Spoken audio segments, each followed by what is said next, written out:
Welcome back. In this video I will show you how to type infinity symbol in PowerPoint.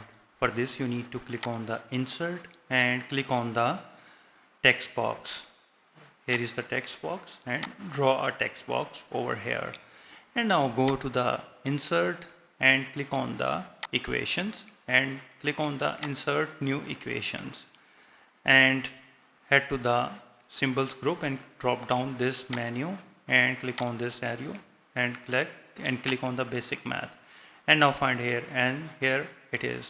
You just need to insert it. Go to the home and make it the size to 60 so it can easily visible. So another way is that you need to press the alt key, and on the numeric side you need to press 236 and release the alt key. You will see infinity symbol is inserted.